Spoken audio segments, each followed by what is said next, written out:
Hi everybody and welcome this evening to another reading of Walking on Cinders. This is my novel. It's 10 years old this year, as you'll know by now.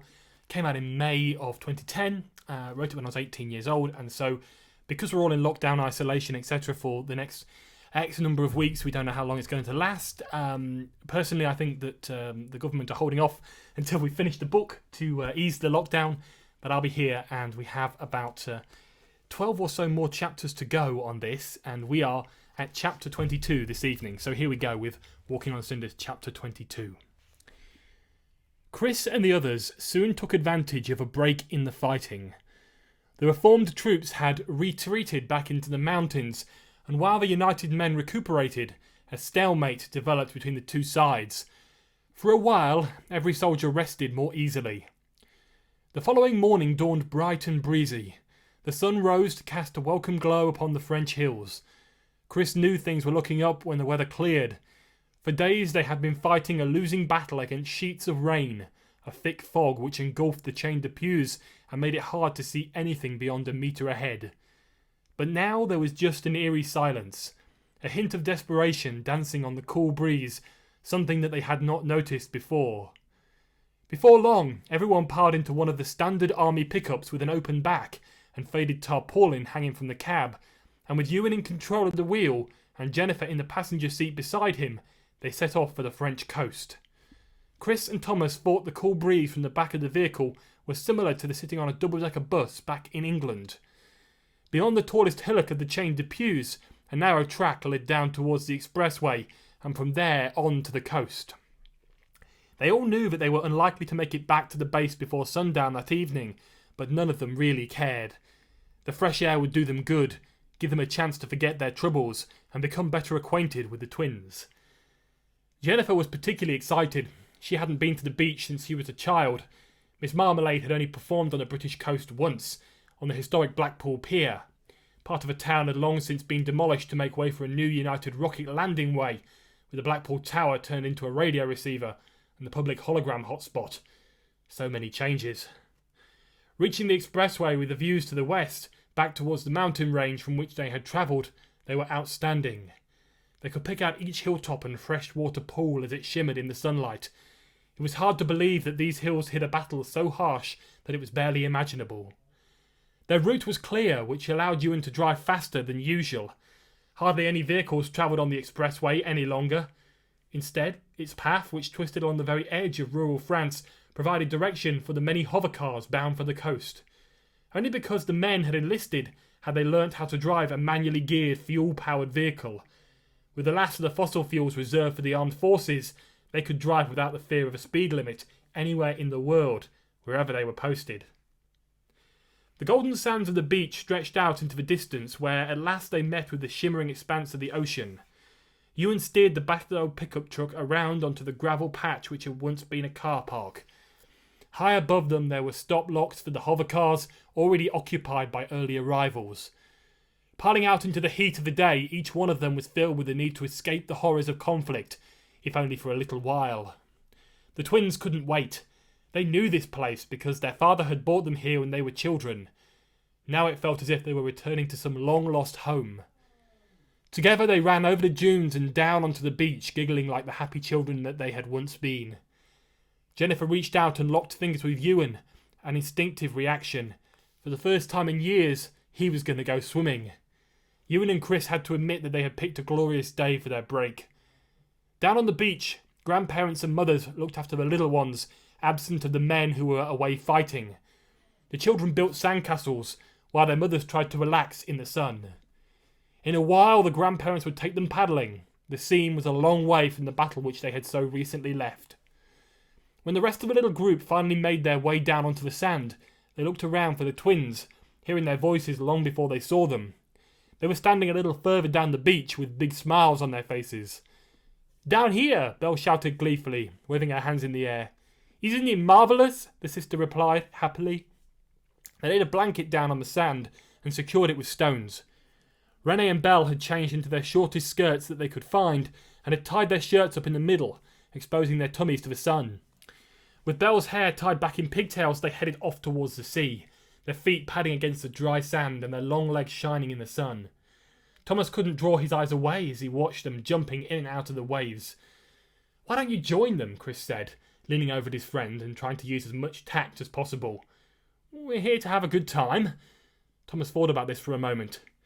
"Yeah, you're right, Chris," he smiled, standing up and beginning to unbutton his shirt. He placed it down on the blanket, rolled up his trousers to the knees, and then walked off in the direction of the shoreline. "Thomas!" Ewan shouted. His friend stopped suddenly and turned on the spot. "Take your silly cap off, it'll ruin your chances."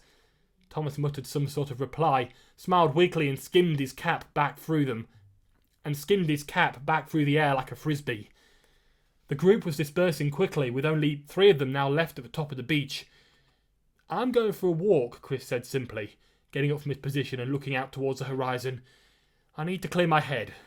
Slowly he headed off further down the beach, his hands in his pocket, leaving Ewan and Jennifer all alone. "Well, that's it. They've deserted us," Ewan smiled, happier than he was letting on. "It'll be nice to have some time alone," Jennifer smiled, pulling her flowery pattern shirt up and lying down on the blanket. "At least this time we're relaxing. You know, I was really looking forward to getting a nice tan before everything else kicked off." She turned to Ewan and smiled. The look in her eyes said it all. She was right, of course. For the day they could forget about everything else and concentrate on themselves. Ewan leaned in and brushed her hair back from Jennifer's eyes, thinking only about the night he had spent in London in the dressing room. Then he lightly kissed her and watched as she smiled mischievously back at him. "You're the Force's sweetheart. Beautiful, sassy, sexy," he whispered, as he looked into her eyes and ran his hands through her hair. "And I'm the luckiest soldier in the world." For a while they lay there on the blanket, eyes closed and hands locked together. Ewan had no idea how long they had laid like this, but he opened his eyes in surprise when the side of the blanket fell into a sudden shadow. A young woman was standing over them. Slowly his eyes focused in the sun, and Ewan found she was young, no older than 17, slender and with dark hair that fell to her shoulders. He nudged Jennifer, who opened her eyes just as the girl smiled. "I'm Lily," she repeated. "I'm Lily," she replied, reaching out her hand, and Ewan took it before realising that he would need to step up if she were going to embrace him. "I'm Ewan Roberts, soldier in the United Army," he replied sheepishly. "And this is—" "Oh, I know who this is," Lily beamed, walking around and over to Jennifer, who stood up and simply smiled shyly. "She is my idol, Mademoiselle Marmalade. It is not just the boys who appreciate your work. I'm a dancer, and I happen to be so because of you." Jennifer had never met anyone who appreciated her work in this way. All of the soldiers she had been associated with before had wanted only to boost their own status. Here was a young lady who really did appear to be starstruck. "I couldn't believe it was you," Lily continued, taking out her purse and handing a card to Jennifer. "They are my details, and there's a contact number for my dance school. If you ever need dancers, just give me a call." Jennifer smiled and hugged the girl, showing her appreciation. "I'd really like you to come and meet the rest of our group. We're playing volleyball. We thought you might want to play with us."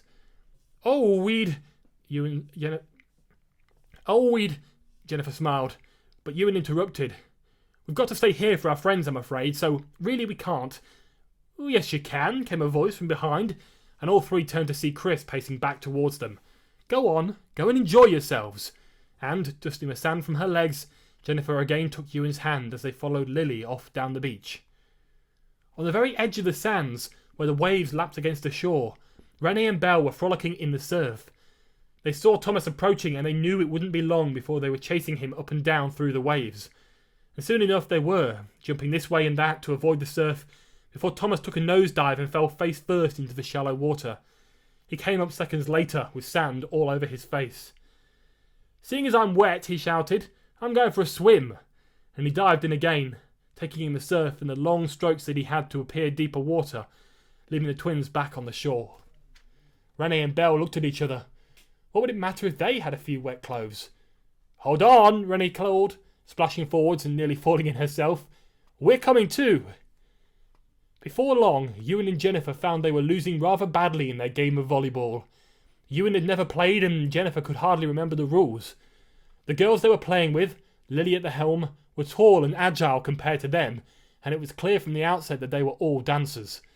There came a point when Ewan gave up completely and continued to play merely for the enjoyment of seeing Jennifer jump up for the ball and topple over in the sand. The ball flew up again and he missed it, prompting Lily to smile. "You can do better than that." "No, I think it's time I sat out," he said. "You ladies play and I'll watch." "I'm sure you'll enjoy that," Jennifer giggled. He had not seen her this happy in a very long time.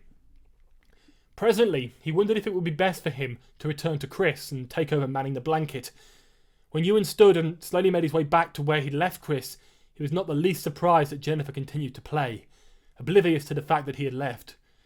He reached the dunes, and when he heard footsteps in the sand behind him, he turned quickly, thinking Jennifer had caught up. Several feet behind, Renée Lavette stood with a smile, her face flushed from running up the beach. For a moment he couldn't take his eyes off her. She was beautiful, her hair wet and her clothes hung to her shapely body, water droplets running down her arms and legs, and she was smiling. Without a word, and before Ewan had a chance to resist, Renée pulled him behind the nearest sand dune and pushed him playfully down against the dry sand. Her eyes shone as she reached to kiss him. Everything about this was wrong, yet as she pulled away, Ewan found himself drawn into her waiting arms, reaching around to cup her head in his hands. When they parted, the tension was palpable. Ewan tried to speak, but he was unable to string any words together. Renée placed a finger against his lips and smiled knowingly. "Shush, soldier boy," she whispered. "It does not matter." The heat of the day was suddenly insufferable. "But I'm in love with Jennifer," he replied simply. "You must know that." The French girl breathed deeply. "Oui, of course I do.